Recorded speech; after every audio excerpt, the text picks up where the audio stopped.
அதோட போயிட்டு வரணும். சரியா? பெருமாளும் தாயாரும் மனசு வச்சா அடியே நீங்க இருந்தேன்னா ஒரு தடவை நம்ம எல்லாரும் சேர்ந்து போவோம். சரிங்களா? ஒரு வேனோ ஒரு பஸ்ஸோ ஏற்பாடு பண்ணிட்டு நம்ம எல்லாம் சேர்ந்து போய் அந்த அரங்கனை தரிசனம் பண்ணிட்டு வரணும். இந்த அரங்கன் முகலாயர்கள் காலத்துல ரொம்ப கஷ்டப்பட்டிருக்கார். ரொம்ப ரொம்ப கஷ்டப்பட்டார். அன்னைக்கெல்லாம் அவங்க என்ன பண்ணுவாங்க, கத்தி எடுத்தா அவ்வளவுதான், ஒன்னா குரானை ஏத்துக்கோ இல்லைன்னா உயிரை விடு அப்படின்னு சொல்லிட்டு அவங்களுடைய ஆட்சி அவ்வளோ கொடுமையா இருந்தது.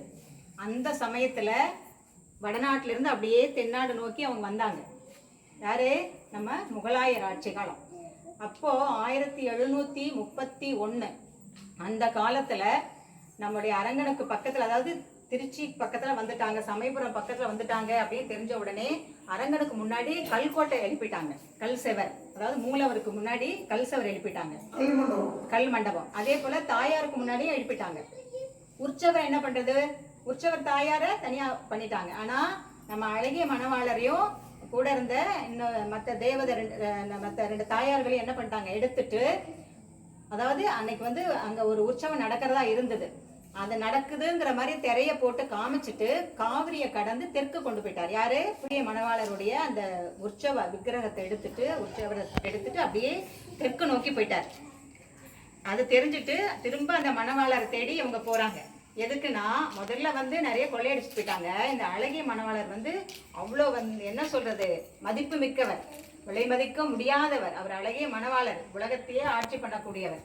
ஆனாலும் கூட இவங்களுடைய அராஜகத்திலிருந்து தப்பணுங்கிறதுக்காக வெள்ளை லோகாச்சாரியார் அவரை எடுத்துட்டு ஒரு ஊரா போய் கிட்டத்தட்ட 48 வருஷம் வெளியில இருந்தார். அவர் எங்கெங்கயோ காடு மலை, திருப்பதியில கொஞ்ச நாள், அங்க இங்க, நம்ம எங்க கோழிக்கோடு, எந்த கோழிக்கோடுன்னு தெரியல, கோழிக்கோடுங்கிற ஒரு ஊர்ல இப்படி எல்லாம் போய் இருந்துட்டு 48 வருஷம் கழிச்சு நேத்திக்கு வந்து வைகாசி 17 அந்த நாள்ல தான் ஸ்ரீரங்கத்தை திரும்பி வர்றார். இப்போ நம்ம வீட்டுல இருந்து ஒரு குழந்தை காணாம போனா திரும்பி வரும்போது நம்ம எப்படி ஆனந்தப்படுவோம் இல்லையா? அது போல நேத்திக்கு எல்லாம் ஸ்ரீரங்கத்துல எல்லாரும் உற்சவமா கொண்டாடி இருக்காங்க. அழகிய மணவாள பெருமான உள்ள வந்ததுக்காக உற்சவமா கொண்டாடி இருக்காங்க. வீடுகள்லையும் எல்லாம் விளக்கு ஏற்றி வச்சு அவருக்கு வேணுங்கிற பட்சணம் எல்லாம் கொடுத்து ரொம்ப சிறப்பா பண்ணியிருக்காங்க. சரிங்களா? அந்த ரங்கநாதனை ஒரு தடவையாவது நம்ம போய் சேவிச்சுட்டு வரணும். அந்த அரங்கன் தான் நம்முடைய உடையவர் இங்க இருக்காரு இல்லையா, ராமானுஜர். அவர் வந்து அந்த அரங்கனை காமிச்சு எத்தனையோ பக்தர்களை தன் பக்கம் இழுத்தவர். அந்த அரங்கனுடைய கண்ணழகுல மயங்கி எத்தனையோ பக்தர்கள் வந்திருக்காங்க. அதை நம்ம எல்லாரும் ஒரு தடவை போய் தரிசிக்கணும். சரிங்களா? இப்போ 48 வருஷம் கழிச்சு உள்ள வந்த அந்த அழகிய மணவாள சுவாமி வருஷம் இங்க வச்சு நல்ல விதமா உற்சவம் பண்ணிட்டு இருக்காங்க. சரிங்களா? இந்த விஷயம் இப்போ உங்களுக்கு சொல்லிட்டேன். ஒரு தடவை நம்ம எல்லாரும் போயிட்டு வருவோம். இன்னொரு விஷயம், இனி அடுத்தது குழந்தைங்களாம் இப்போ வந்துட்டீங்க ஊர்ல இருந்து இல்லையா, ஒரு 5 நாள் முகாமுக்கு நீங்க வர முடியுமா?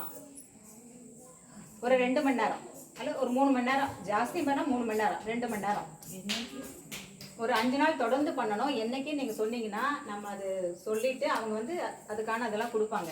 திருப்பாவை, இந்த என்ன சொல்றது, ஸ்லோகங்கள், அப்புறம் விளையாட்டு, பாட்டு, கதை, பெயிண்டிங் பண்றது, கோபூஜை, இது எல்லாமே நடக்கும். அது அவங்க சிலபஸ் கொடுத்துருவாங்க. அது போல ஒரு 5 நாளைக்கு பெயிண்டிங் ஒரு 2 மணி நேரம் பெயிண்ட் அவங்க அனுப்புவாங்க, அந்த மெட்டீரியல் அனுப்புவாங்க. நம்ம அது கலரிங் பண்றது, கலர் பண்ணலாம் அல்லது நம்மளே பெயிண்ட் பண்ணலாம். அப்புறம் அந்த சங்கு சக்கரம் நம்மளே. வெள்ளிக்கிழமை, தமிழ் மாசம் 3வது வெள்ளிக்கிழமை.